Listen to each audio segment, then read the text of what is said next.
What does online only student ministry look like? Are you ready to find out? Because it's time. You're listening to the Church Digital Sidekick Podcast, part of the TCD Podcast Network. Hey, heroes, my name is Tom Pounder, and this is the Church Digital Sidekick Podcast. This is the podcast where I talk to ministry leaders and we talk about how you can do ministry more effectively in this very digital and online world. And today I'm really excited because I have Taylor Terpstra on. And again, I've said I'm really excited about these interviews before, but this one got me super excited because Taylor, to my knowledge, is the first ever online only student minister. That's right, online only student minister. What is he doing? How did he get this job? We talk about all this stuff today in the podcast. So I'm really excited to have Taylor on and for him to share his encouragement, what he's discovered about online ministry to students, what that looks like, and how that could look like for you in your church. Is it even possible for you in your church? We're going to talk about all that in today's interview. But before we do that, I do want to highlight the Church Digital real quick. At the Church Digital, we have a ton of different podcasts in our podcast network, and we also have a lot of coaching and cohorts starting up. So if you want to learn how to do digital or phygital or even metaverse ministry, go to the Church Digital right now, hit on the equipping page to get in one of the cohorts or get some coaching, but also go to the podcast page where you can see about all the different podcasts that are happening to encourage you in your online and digital ministry, actually even in your whole ministry, because we've got a lot of different voices encouraging people in ministry in general. So I want to encourage you to check out the theChurch.digital in our equipping page and the podcast page today. All right, so let's get an interview right now talking to Taylor about how he is doing online ministry and what that might look like for you in your ministry. All right, with me right now is Taylor Terpstra. Taylor, how are you, man? I'm doing good. Good to be here. I'm glad you're here. You're out in California, right? Yes, California. That is awesome. See, we're on opposite coasts because I'm out in DC and you're out in California. So Insane. to get us started on this, let's just go through about what you do and how you got started in that. Yeah, so I am the online youth lead at Sandals Church, which already sounds interesting as a title for sure. I got there during the pandemic, so I was hired right at the end of 2020. And December was like my first start date, so I started right before Christmas. But yeah, I basically was at another church called River Valley Church in Minnesota. That's where I was living previously. Nice. And during COVID, I was helping with like social media and online services as everyone transitioned to online only. We did as well. And I had been on that team in some various roles, but I, at that time, was specifically doing like social media work, trying to grow those channels. And that was something I was passionate about.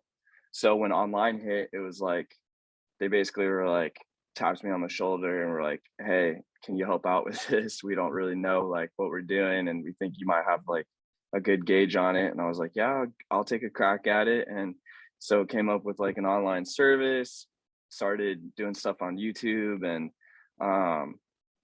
realized that everyone doesn't necessarily have the gifts and talents or likes to do that type of stuff, but I really loved it. So for some, COVID was really draining, really hard, and really challenging, but I would say the opposite. The pandemic was awesome. And like, not the pandemic side, but in the way that it forced churches to work differently, to think differently. Doing ministry online was something that I found was like, this is like my lane, and I wish that this was happened sooner. Yeah. And so grew a YouTube channel. We had at that church at the time, like I think 300 subscribers before COVID, and then by the end of my time there, we were at like 1,800 subscribers on YouTube, which was more. Yeah, it's crazy, which was more than what our audience was in person for students. Like the church ran around 800 students on a Wednesday night across multiple campuses. So we grew our youth audience by quite a bit. And so that was like kind of where I knew I wanted to do something different in ministry. And I came across a post. I knew Justin Knowles from afar. He's a legend in the youth ministry world, and he's now my boss. He had posted something, I think, like on his Facebook about they were thinking about hiring someone to do online stuff for youth. And I remember seeing that and being like, that's interesting. That could be cool. And not really like thinking too deeply into it, but I remember like a flag in my mind popped up. Like I remember clearly seeing it, reading it, being interested in it, and but not like pursuing it or anything like that.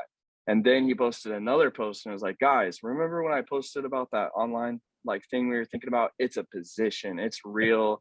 There's a job description, like come work with us.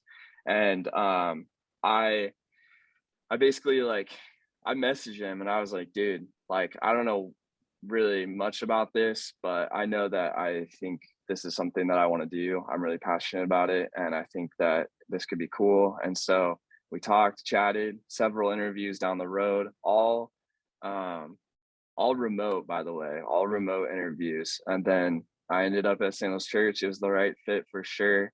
Um, is super cool. Like even like the job description has changed so much since I've gotten here, obviously. Yeah. But right now I do I work for the online campus, so we treat our online audience like a campus, and we have sermons on the weekend that are live streamed specifically for online with online chat hosts, all that. So I help with some of the weekend stuff. So that's some of my responsibility, and then I produce and edit the service for Wednesday nights for youth online, and then so the produce and editing side is part of my job, and then also extra content as well to engage our online audience. And we can talk more about it later, but it's more so like we're really finding that online is very different than in person. So you can't really just like regurgitate what church has looked like for the last 20 years. You really have to adapt and change quite a bit of things to make it make sense on YouTube and really reach people. So Dude, this is awesome. This is better than I even anticipated it to be. So this is fantastic. So okay, so were you doing student ministry before you got sucked, I will say sucked into online yeah. ministry? So okay, so that's a typical story. That seems like a lot of student ministers get put into that. Did you have any reservations about going from in-person hands-on student ministry to doing online stuff? It's actually crazy. So I at the time had stepped down from being like a traditional like youth pastor. I led a campus, had like in-person ministry, did the whole like weekly gathering, big events, all of that stuff for a little while, and was like feeling not like, I don't know, it was more so like just really like, is this really like what I'm supposed to do kind of? But knowing that I was really passionate about student ministry, but not necessarily knowing if like the role didn't feel right, Yeah. basically. It didn't like fit in every essence. And I remember really like praying about it and being like, God, what's next for me? Like this is like what I've banked most of my life on and like have pursued quite a bit, and like what's next? Because like if I can't be this, then like what does that mean for me?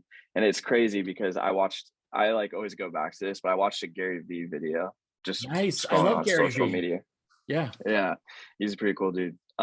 So watched the Gary Vee video, and it was someone that had like called in and asked about specifically about church and social media, and they were asking him like, um, if all of these businesses are like doing all of these things to market their product to people and like get this in front of people, like social media and all of these, it was like about advertising and sending all these like paid ads on Facebook and all this stuff.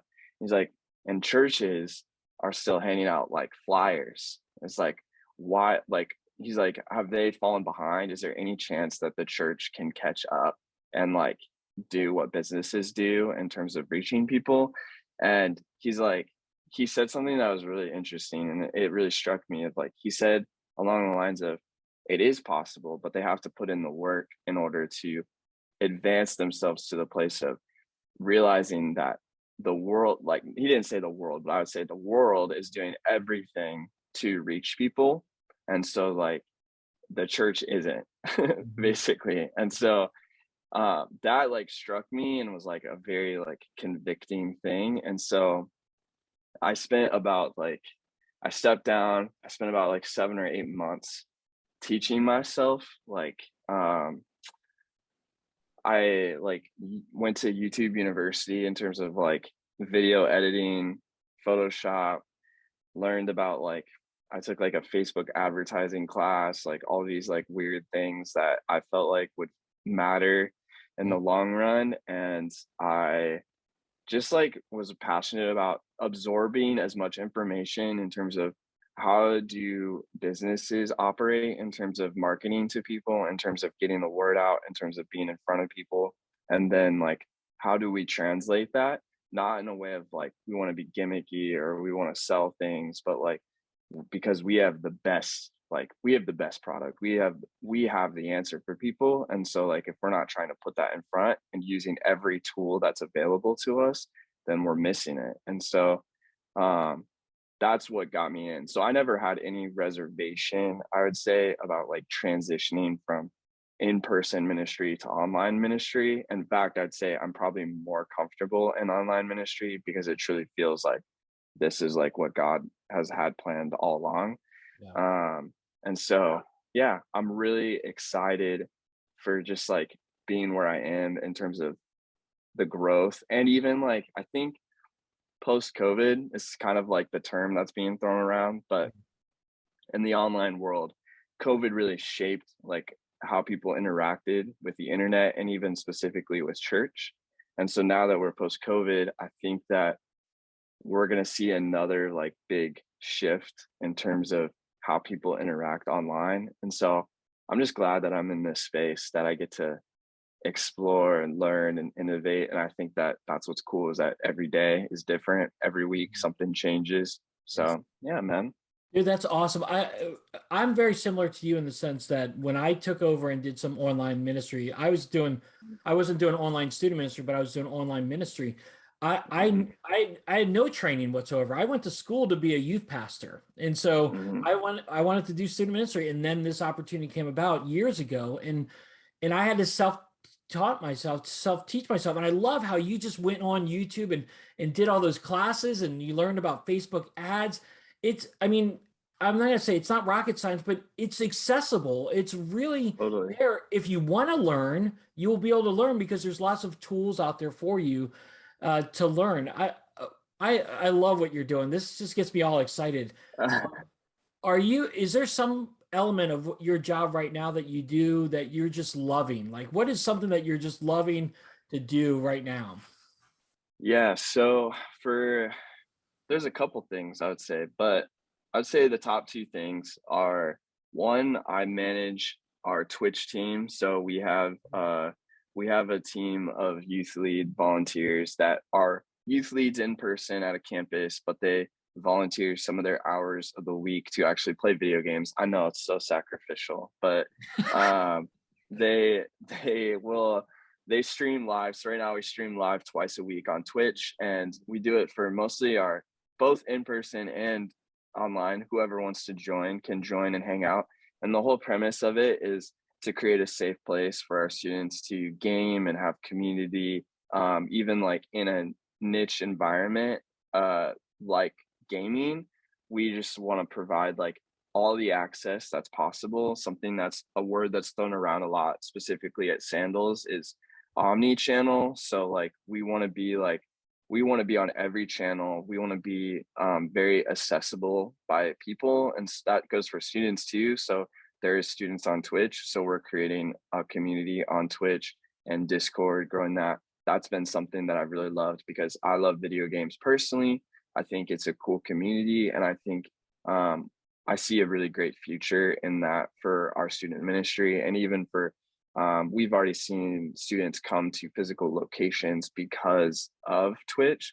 We've seen students give their life to Jesus because of Twitch, because they've gotten plugged into community by that. And I think that that's just the easy primer and example that like that's something that can continue to grow and be big. Um, the other thing that I really am passionate about is something that hasn't even released yet, but we're starting this year to do a YouTube show. So right now, just on YouTube is our sermons and a few extra content that goes up every now and then. But now every single week, starting in February, we're gonna have a YouTube show, basically a podcast like this kind of that is that is dedicated to students' questions. It's called the For Real Show, and we're gonna bring on experts and guests and students and all of that stuff, and I'll be interviewing them, talking to them about whatever topic we're talking about that day. But the whole premise of the show is to create an environment where people can ask questions.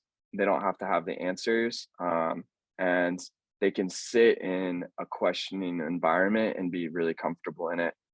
Because we're finding that sermons specifically sometimes are too deep for people right away. Um, when someone goes to church in person, they choose and they kind of know what they're getting themselves into.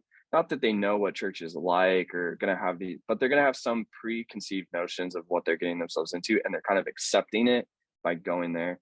When you're online, the church is actually stepping into someone else's space. And so we can't expect them to follow our rules, um, our set standard of what a service runtime is, service looks like, all of these things. And so this show is trying to like step into that space and say like, we know we're in your space, but we have some thoughts, we have some opinions, we have some things we'd like to talk about with you, but we want to hold it in a place that's very open and receiving to any question and whatever. So we want to talk about the hard stuff, the real stuff.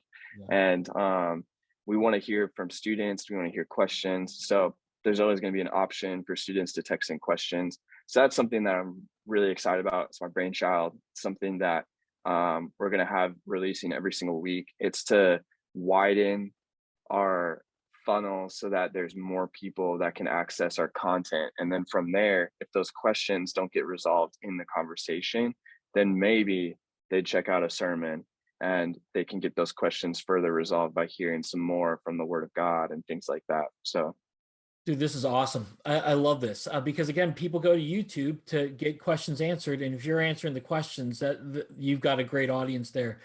Are you going to do this show live or is it pre-recorded? all of our stuff is pre-recorded right now, except for some of our Twitch. So the show will definitely be pre-recorded. The reason for that is also like uh, quality for one, and two, like I would say like we try to pre-record a lot of stuff so that it saves time. And so we're a pretty big church, and so there's a lot of people that need to use the facilities. We have a studio at the church, and so like we record in studio. We have some days reserved of the month, and so we'll record all 4 episodes that we'll release that month in one day. Okay. Because efficiency, right? Yeah. So, and I edit everything, so then it gives me a nice long runway to Yeah. edit and do all the post-production stuff. So That's cool. Do you do you have a separate Sandals Youth channel, or is it all under the Sandals Church channel, and then you have a separate playlist or something like that? no, so we do have our own youth YouTube channel. Sandals Church has the main YouTube channel, and then I think we're under there as like followed channels. Okay. So like they will see like if they go to Sandals Church's YouTube channel, they'll see like we have a youth YouTube channel, we have a worship YouTube channel, and we have a kids YouTube channel. And those are like our big categories right now. Who knows what they'll be in the future, but that's what it is right now. And then if you go to our YouTube channel, there's playlists of like all of our sermon series, different things like that. It's pretty organized. It looks pretty good. But it's cool that you asked this because yesterday I actually met with a pretty large YouTube producer for a YouTube channel that has a ridiculous amount of following that I don't even want to say because it's embarrassing. But they they're a volunteer for Sandals Church, and so they're gonna be they're gonna be helping like analyze our videos. So I'm actually sending them our analytics every single week after a video, and they just give us advice. And they're like, whether you take the advice or not is up to you, but like, here's my opinion on it. And so That's I'm cool. excited to get some of our first reports back to start changing and tweaking some things to help fit the YouTube model a little bit better, because um, there has been a lot of shifting. And like I said, we're trying to really fit like not the church model, but more so like a YouTube model that has church stuff in it. So That's great. I love again your omni-channel approach on the sense that you've got YouTube stuff. You're doing specific things here on YouTube. You got stuff on Twitch. You got Discord. Where have you found, if it's possible? I mean, where have you found the most engagement? Is there something that you're doing? I'm sure it's not like Twitter or something like that. Or are you doing TikTok? yeah.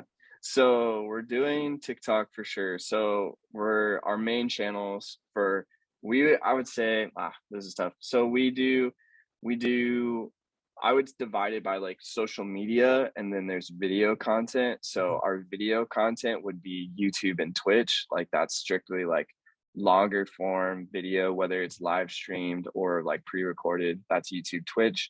And then social media, which would be really short form, like everything under 2 minutes, video, photo, whatever, that's Instagram, TikTok. And then we also have Snapchat as well. So uh, yeah, so those are our three channels. I don't personally manage the social media channels. That would be way too much for me to do, but I am in charge of the video side. So Twitch and YouTube, that's like my oversight. And then social media has someone else that's on the youth team. They run that stuff, but we partner together and collaborate pretty much on everything that goes across all channels, because it plays into online. It also plays into like in person as well. So the way that I view it is like, if it's a win for online, usually it's a win for in person as well, because it's getting the word out to people. So that's kind of how we've ran things for the last year. I've only been on staff for a little over a year now. So yeah. Yeah, this is awesome. Okay, so dude, I could probably talk to you for a really long time. So we might have to have follow-up conversations on this. But what, as great as things have been going, have there been any challenges that you've encountered while doing this? Yeah. I would say the number one challenge is groups. We have been so Sandals is really like groups and community oriented. Like if there's an end game for somebody like at our church, it's getting them plugged into a group. Mhm. And so when I came on staff as the online youth lead, they're like, we need digital groups. We want to see students going into digital groups. But as that like mandate was given, as the work started happening, and as we were like fleshing out like what does this look like? How do we get this happening? We ran some groups for the year. And we realized that getting a student to go from an anonymous username on YouTube to a known face in a Google Meet or Zoom call, whether it's with other students or just you, the leader, like that is a challenge, Mm. because most students, if they're in person, have no problem doing that. But if they're coming for the first time or checking it out, like they're not going to do that. And so most of our groups that were digital were meeting digital because of the pandemic. So they either weren't comfortable coming back to church yet, or there was some other reasons. And so like they were tuning in digitally to small group. Totally cool, totally fine. But as the pandemic lightened up, as things started getting better, we have seen like that decrease in our groups. And so my challenge has been, how do we operate, how do we do groups, and like what's that going to look like in the year 2022? How do we not even necessarily do groups, but how do we facilitate the same feeling of community,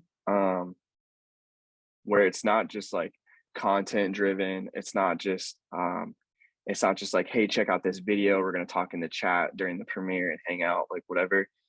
I genuinely am trying to like create like what would be considered digital community where students are engaging not just like in the content, but also with each other, with the leaders, all of that stuff. And so I've tried a couple of things. We've landed on a couple of things for the year. Whether they work or not, I'll let you know later. But um, what we're going to be doing for this next year is we're doing a Bible study open house is kind of what I'm calling it. So um, what that looks like is 3 times a week, I'm going to be live streaming a daily reading plan from our app. So basically that's 3 different platforms at 3 different times. And I'm calling it an open house because it's come and go, like whatever you want to do, come check it out. Come, don't hang out at all, like whatever you want to do. And the premise of this is during those times and places that we're live, because making it live makes people want to show up, hopefully. Mm-hmm. And then it's unique, it's special, it's different every time. But those open houses will facilitate conversation in the chat. And as that chat moves into greater conversation, greater people moving from, oh, I'm checking this open house out, to I want to buy the house. Well, if they want to buy the house, then we're going to move them into a different place, a different platform and conversation. But we're going to start on a very accessible place, a platform where they don't have to show their face, platform where they can just like be themselves, do their thing. And so like we're going to do that on Twitch. So we're going to do a live Bible study on Twitch from the phone, not even from a big gaming computer setup, like just from the phone, hanging out, physical Bible open, chilling, reading, answering questions, whatever that looks like, 10, 15 minutes, knock it out, we're done. And then on another day, we're going to live stream on YouTube, same thing, super casual, from the phone, chilling, hanging out, whatever, reading the Bible. And then as those conversations and the same people keep showing up, we're going to invite those people into a next step, right? And that next step will be a group.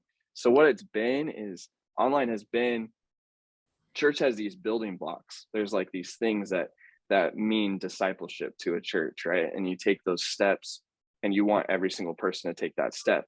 Online has been, we have these steps we know people, we want people to take, and we know that like we'll get them there, but we've had to make like half steps between the steps to make it more accessible for people online, because those steps are too big of a step for digital.